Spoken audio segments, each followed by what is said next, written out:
அனைவருக்கும் என் அன்பான வணக்கம். உலகெங்கிலும் இருக்கிற தமிழ் சொந்தங்களுக்கு ஒரு செய்தியை நான் விளக்கமாக தர விரும்புகிறேன். அமெரிக்காவில அட்லாண்டா மாநகரத்தில நாங்க ஒரு நிகழ்ச்சிக்காக வந்திருந்தோம். அந்த நிகழ்ச்சிக்கு வரும்போது, பல தமிழ் சொந்தங்கள் வீடுகள்ல இருந்து சமையல் பண்ணி எங்களுக்கு சாப்பாடு போடுவாங்க. சில நேரங்கள்ல சாப்பாடு நம்ம ஊரு உணவ விட சுவையாக இருக்கும். அப்போ அவங்க ஊர் பேரையும் சொல்லுவாங்க. வர்றவங்க எல்லாரும், "சார் நான் உங்க ஊரு சார் மதுரை. சார் நான் திருச்சி, நான் வாடிப்பட்டி, நான் தேனி" இப்படிலாம் சொல்லுவாங்க. அப்போ ஒருத்தவங்க காரைக்குடின்னு சொன்னாங்க. அப்ப நான் செட்டிநாடான்னு கேட்ட ஞாபகம் இருக்கு. செட்டியாரான்னு நான் கேட்கல. "இவ்வளவு சுவையா செட்டிநாட்டு உணவு இருக்கே" அப்படின்னு நான் கேட்ட ஞாபகம் இருக்கு. அவங்க யாரு, எவரு, என்ன ஜாதி இதெல்லாம் யோசிக்கிற அளவு எனக்கு சின்ன புத்தி இல்ல. நாங்க இத்தன வருஷமா தமிழ்நாட்டையும், தமிழ் மக்களையும் சந்திக்கிறோமே, எங்கேயாவது யாராவது நான் போய் ஜாதிய, சமய உணர்வுகளோடு இருந்தேன்னு சொல்லுங்க. என்னோடு பயணிக்கிற எல்லாருக்கும் தெரியும். என்னை சந்தித்த எல்லாருக்குமே தெரியும். தமிழர் ஜாதி என்கிற ஒன்றைத்தான் நான் பெருமையாக கருதுகிறேன். இதுல வேறு ஜாதி எதுவும் இல்ல. இன்னும் சொல்லணும்னா, அவங்க அந்த கேட்ஸ்ங்கிற அமைப்பு எங்கள சந்திக்கிற ஒரு நிகழ்வு, மீட் அண்ட் கிரீட்ன்னு வச்சாங்க. அந்த நிகழ்வுல நாங்க பேசினது இருக்கு. யாரும் ஜாதிய உணர்வுகள், சமய உணர்வுகளோட இங்க இருக்காதீங்க. உங்களுக்குள்ள குழுக்களாக பிரிந்திருக்கிறீங்க. தமிழ்ச் சங்கங்களே 2, 3 இருக்கு. நீங்க எல்லாரும் ஒற்றுமையா இருந்தா தமிழுக்கு நல்லது தானே! ஒருத்தர் நிகழ்ச்சிக்கு இன்னொருத்தர் போகாம இருக்காதீங்க. எல்லாரும் சேர்ந்துருங்க. இப்படியெல்லாம் நான் பேசியிருக்கேன்.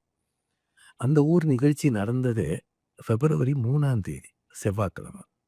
ஆனா அது ரொம்ப காலம் கழிச்சு பிப்ரவரி 9 தேதியில இது நம்ம முகநூல்ல பரப்பப்படுகிறது.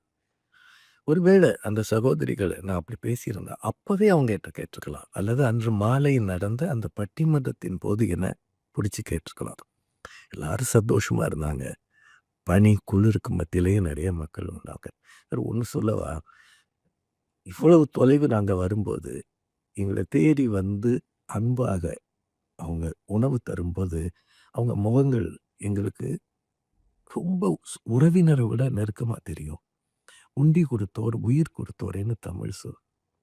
இந்த ஊர்ல இருக்கிற பிரெட்டுக்கு மத்தியில இட்லி, தோசை, பொங்கல், நல்ல உணவு இதெல்லாம் கொண்டு வந்து அவங்க குடுக்குறாங்க. 1 மணி நேரம், 1/2 மணி நேரம் பயணம் பண்ணி.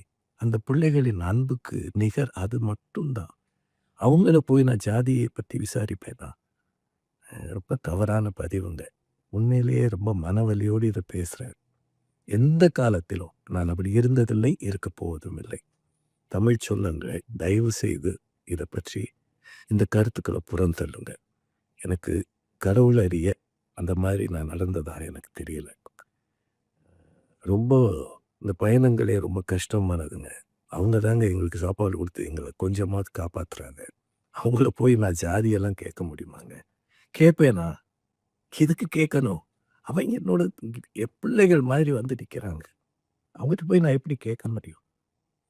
தயவுசெய்து கொஞ்சம் தவறான புரிதல் இருந்தால் கருத்துக்கள மாற்றிக்கங்க. முகநூல்ல இத பரப்புறவங்க தயவுசெய்து உண்மைய உணர்ந்துக்கங்க. என்னோட அன்பான வேண்டுகோள். நன்றி. வணக்கம். தமிழ் மக்களுக்கு என் அன்பான வணக்கம். தம்பி ராஜாவை பற்றி ஒரு தவறான செய்தி நம்முடைய ஊடகங்களில் போய்க்கொண்டிருப்பதை நான் காண்கிறேன், கேட்கிறேன். யாரோ ஒரு தாய் அறிந்தோ அறியாமலோ அவரை பற்றி ஒரு தவறான கணிப்பிலே இந்த செய்தியை வெளியிட்டிருக்கிறார்கள். அவர்களுக்கு ஒன்று சொல்லிக் கொள்கிறேன். ராஜா என்னுடைய பண்ணையிலே 45 ஆண்டுகளுக்கு மேலே இருக்கிறார்.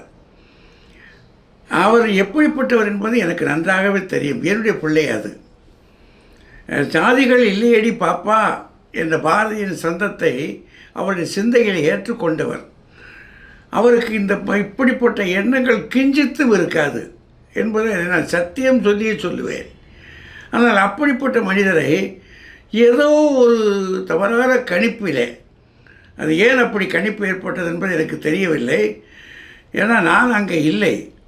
நான் இல்லாத போது நான் எதையும் உறுதிப்படுத்த முடியாது. ஆனால் அவளுடைய மனத்துக்குள்ளே ஜாதிய உணர்வோ அதை பற்றி சிந்தனையோ கிஞ்சித்தும் இல்லை என்பதை நான் 4000 கோயிலில் சத்தியம் பண்ணி சொல்லுவேன். ஆனால் அவரை பற்றி இப்படி சொன்னது உள்ளபடியே எனக்கெல்லாம் மிகுந்த பெரிய வருத்தம்.